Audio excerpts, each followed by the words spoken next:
Correction de l'exercice 25, page 105. Pour chacune des 5 fonctions qui sont là, on nous demande de tracer le tableau de variation et d'étudier la parité.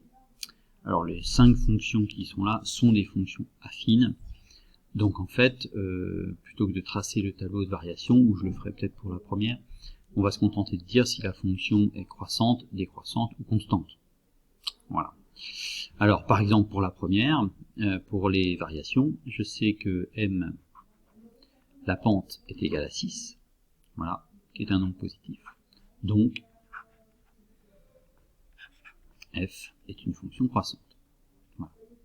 Pour ce qui est de la parité, eh bien, il faut s'intéresser à f de moins x. f de moins x, c'est 6 fois moins x, moins 8. C'est-à-dire moins 6x, moins 8. Et si on regarde ce moins 6x moins 8, bien ce n'est pas égal à f de x, ça c'est sûr. Donc f de moins x n'est pas égal à f de x, donc elle n'est pas paire. Et de plus, moins f de x, ce serait moins 6x plus 8. Donc elle n'est pas impaire non plus. Donc ni paire ni impaire. Donc ni paire, parce que f de moins x n'est pas égal à f de x. Voilà. Ni impair, car f de moins x n'est pas égal à moins f de x. Voilà. La fonction g. Fonction g est une fonction linéaire, c'est-à-dire un ordonnée d'origine nulle. Son coefficient directeur c'est moins 6, égale moins 6, qui est un nombre négatif, donc g est décroissante. Pour ce qui est de la parité, g de moins x, c'est égal à moins 6 fois moins x. Du coup, je remplace x par moins x, ce qui donne plus 6x. On voit que c'est l'opposé de g de x. Donc g de moins x égale moins g de x. Donc g est impair.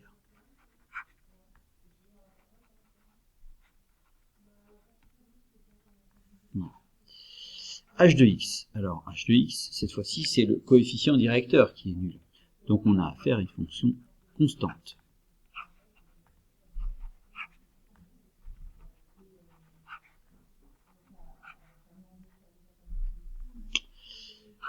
Je vais, pour la parité, m'intéresser à h de moins x, c'est-à-dire que dans l'expression ici, je remplace x par moins x.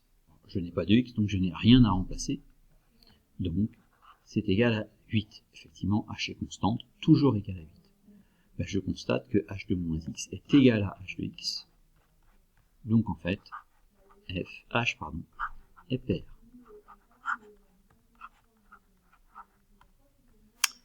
Pour la fonction k, cette fois-ci, le coefficient directeur est égal à moins 6, négatif, donc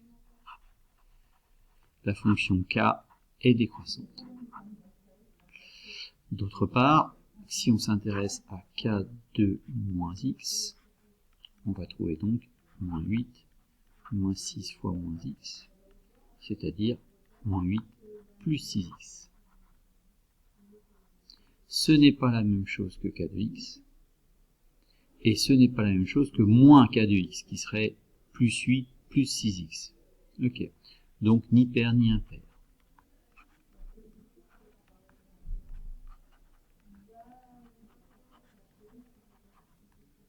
Voilà.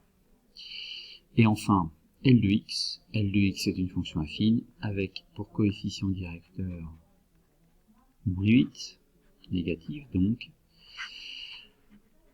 Donc la fonction L est décroissante. D'autre part, si j'écris L de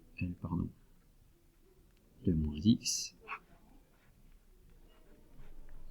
je vais trouver 6 moins 8 fois moins x, autrement dit 6 plus 8x, on voit que ça n'est pas la même chose que L de x, à cause du moins, et que ce n'est pas non plus la même chose que moins L de x, sinon on aurait moins 6 plus 8x. Donc ni pair ni impair.